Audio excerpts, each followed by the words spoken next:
Here's a summary of what we have learned this week.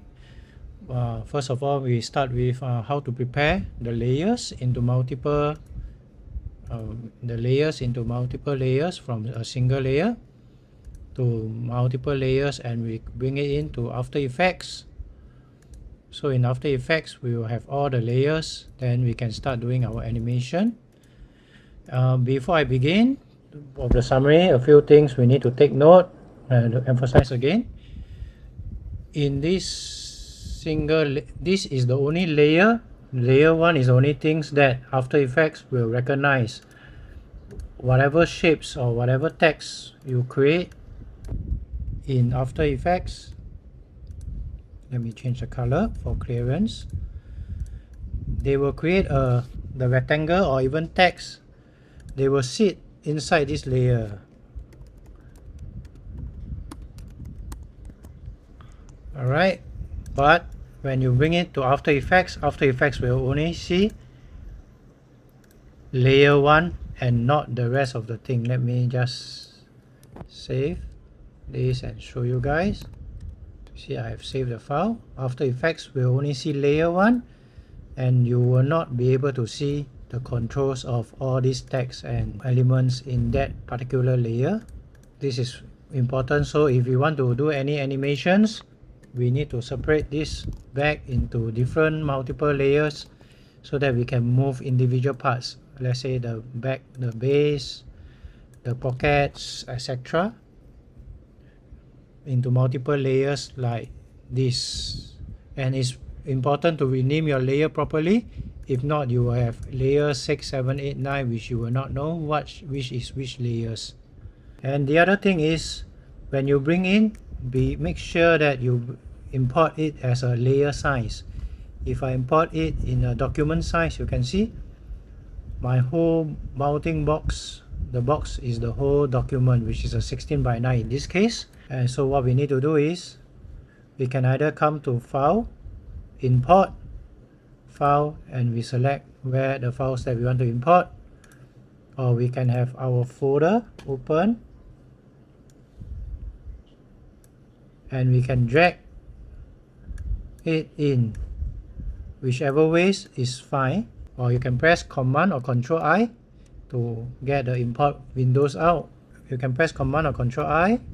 Let's select the files from here, Vector Assets, Layers, and you will have these windows pop up. Make sure you choose compositions so that you will create a compositions when you import the files, and choose layer size instead of document size. Okay, once you have this thing chosen properly, you press OK. You will create one which now the files is respecting the document size. As you can see, what I mentioned earlier, is important to rename your files properly. See, I got layer 7, 8, 9, 10 to 13, 14. I do not know which is what, but if I have renamed it properly, like for the back, I know I have the base, the side pocket, the strap, and the pouch. Okay, so this is important. It's always important to rename your layer properly before you do the importing. Then we come to here. Let me do a quick example of how. Another things that I need to go through is, based on these documents that I've given to you guys, we can copy and paste the file over. We can scale the file by dragging it, or we can scale it by going right click, transform, scale, or move, rotate. That's to manipulate. But for scaling wise, can also drag and use the visually see how big the files is, and you just adjust them accordingly. And now you can see that the two gray items is in the same layers, which is not something I want. What I want to do is I want to separate this into 3 different layers.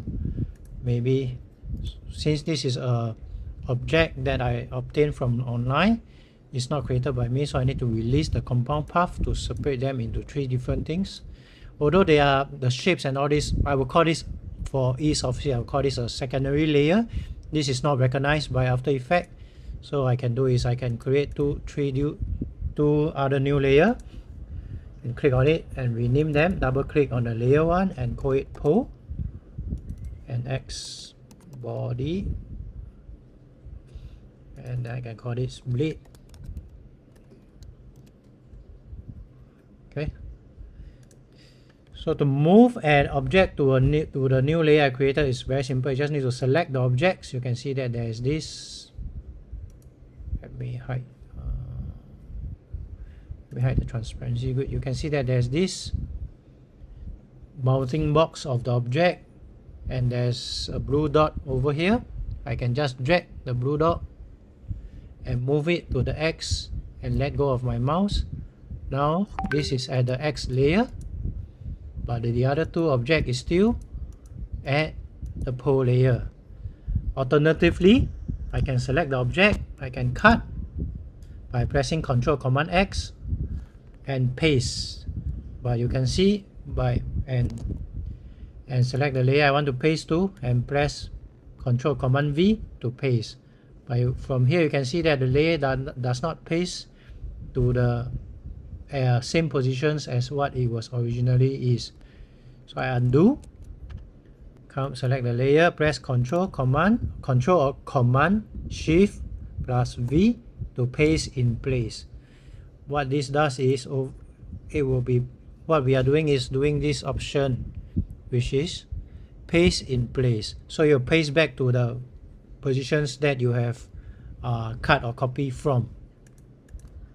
Alright, now we have it split into 3 different layers, and what we need to do now, this file is not saved. I just need to save the file.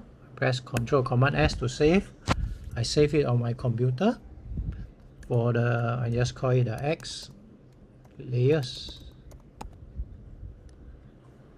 Okay, and then once I save it, and these options, so if you have other versions of Illustrator you can save. I'm using 2020, but you guys might be using 2023 or 2024 and you want to down save, you can do so as well. But if not, you can keep as the versions that you are using. And when you press OK, the file is now saved.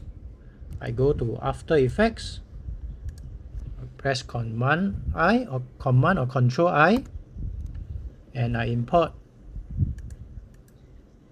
the X that I've just saved. I make sure it's compositions and it's layer size, and I can start doing my animations at here. But you see now, if I move this, the other two items did not follow at the same as when I'm moving this. So before that, I might wanted to parent these two objects, the X and the blade, together to this pole, so that when I move, they will move. How? By doing it, you can select the object 1 or 2 by pressing Shift or Command as drag. You can see that there's this one blue line. You put it at pole. Now they are all linked to the pole. Now if I move this, they will follow accordingly. Alternatively, if I don't want, I can remove them by coming to here to none, or I can just select them, drop down from here and select pole. So again, this is important to rename your layer properly. If not, you don't know which one you're going to parent them. As you can see here, if I don't know which layer, so it's good to give your layer an appropriate name. So for this example, I'm going to move, let the X spin in. I press Command or Control P to set my first key point. I'll press Option or alternate P to set my first key point. I move the key point to somewhere here, and I move the object away. I can also press Option R for rotation. I can move it here, and I want it to rotate, maybe spin one round. So now my X comes spinning in, but this is not the positions I want. I want it to spin in a clockwise, anti-clockwise direction. But while it's spinning in, I want my X, the yellow part of the X, to appear. What I can do is I can change my anchor point by pressing Y and drag this and press Command or Control to snap my anchor point to this corner, and I press Option or alternate S for scale. I unlink them by pressing, now they are linked, now the scale is linked together. To unlink them, I click on this chain icon to remove the link. Now I can scale them on individually if I want. Alright, but for now I don't want, I want them to be the same. So I set it to 0. And here it's set to 100. So now when the X is coming in, my plate will also appear. As you can see, now my anchor point is at here. I want it to be at the edge of this plate, so I don't want it to link corner to this pin. I can press Y to move the corner pin and put the anchor point over here. I can see that my plate is now this location. I can select all my keyframe, press F9. For Mac user, you need to hold on the function and then press F9 to change them to a ease keyframe. For this part, the handle of this plate, I don't want it, I want it to fade in. So what I do is I press Option or Command T to change the opacity. I set to 0. And I want them to have a bit of a delay, so I move them accordingly. So maybe you can move your keyframes singly or all by selecting them. When you see that there's a blue outline, select means the keyframes are selected. You can move them to the positions, to the timing you want, or you can also move a single keyframe by selecting one of them and move them to adjust your timing. Alright, so I select these two and I press Function F9 for Mac user or F9 for Mac user to turn it into an ease keyframe. As you can see now, this is just an example of the whole animations. I have the X flying in and the blades appear. Okay. And bear in mind, because what we are bringing in is the Illustrator files, so they are all the properties you change in the Illustrators will affect as well. For example, this pole, I want to add more details. So maybe I want to add a white shadow to this pole.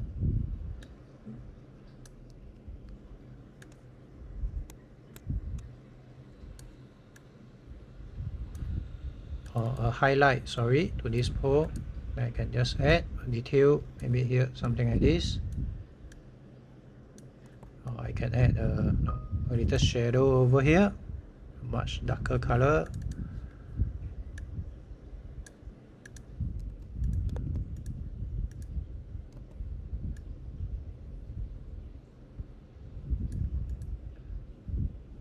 And now the file is not saved, but I can wait. Let me just put this side by side so you can see it clearly.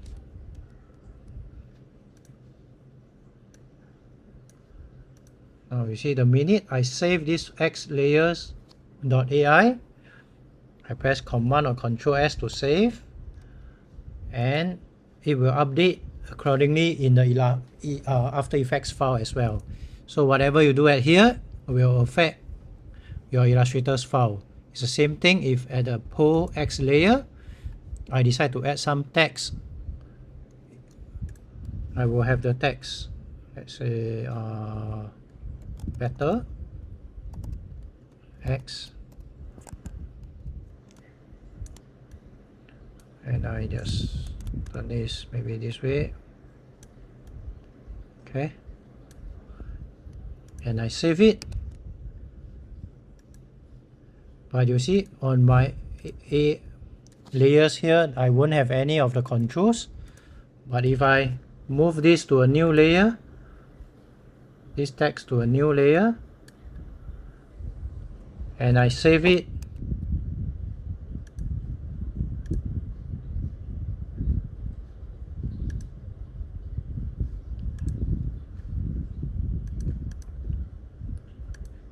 let me save it.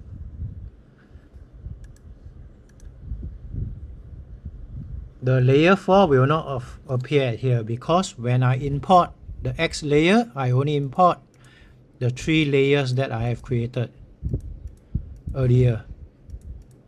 See, X, blade and pole. This is the 3 layers that I've created. The new layers, layer 4, is not imported into the After Effects file.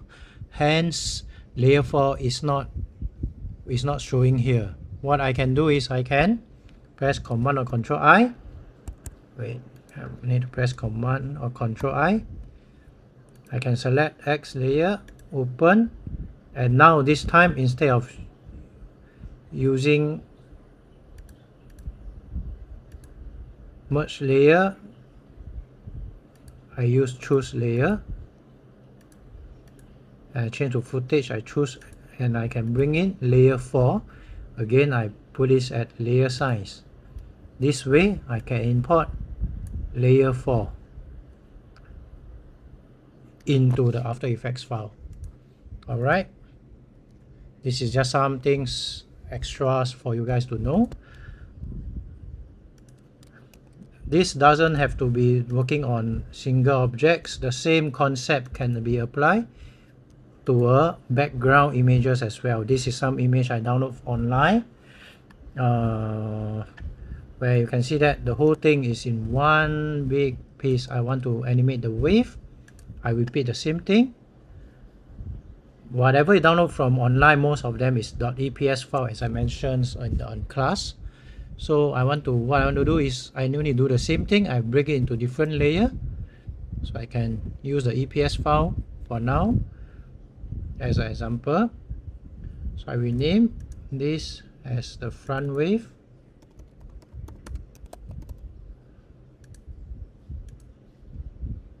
I can select,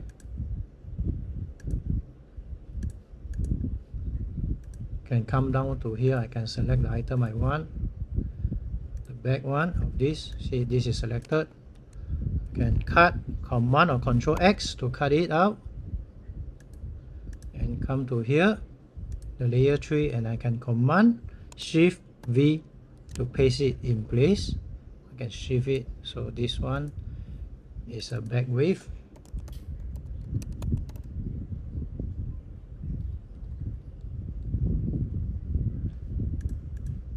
Okay, for my front wave, I don't want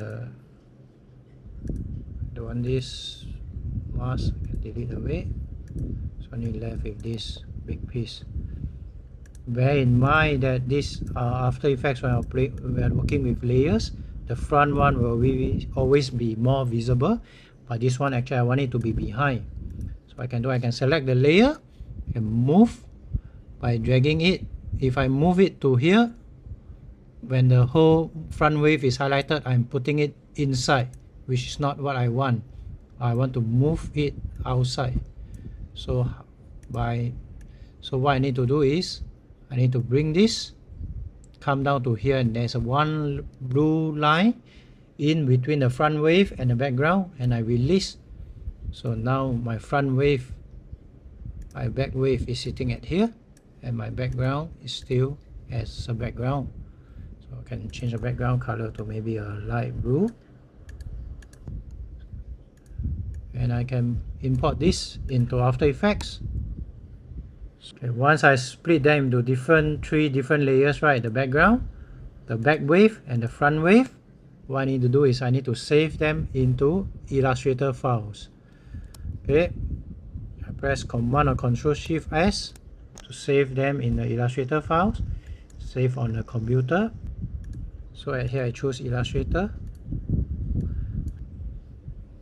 and we press OK. So we now save the file.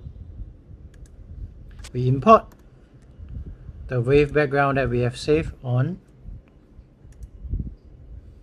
Again, make sure it's compositions and it's on layer size.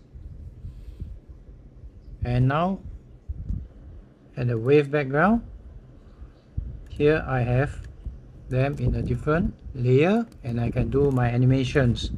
Say if I want the wave to move, I can scale it larger. Add option or alternate P for my first keyframe. Let the wave go up a bit.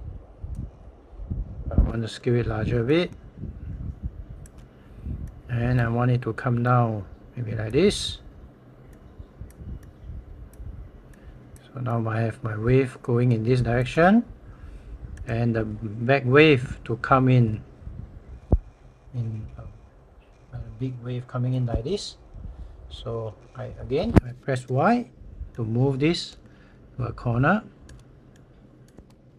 Press option or alternate S for scale. Set it to 0%. I set the option alternate P for position. And I want the position to come in like this. So now I have a big wave. Okay, this might not be the final positions I want, maybe here. Alright. And the wave maybe to continue moving.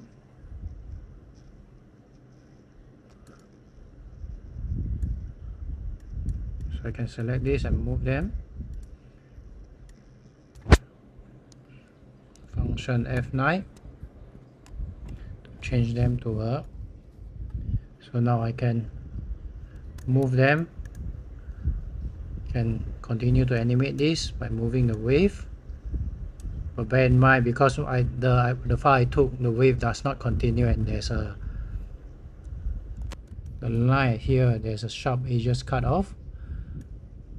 So you can see that there's a sharp edges cut off at here as well. I can come to here and I can continue working on this file. Say I want to hide this, or I can draw the file to complete it.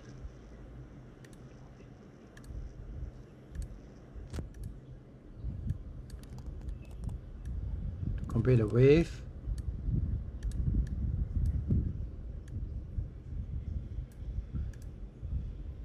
Save it.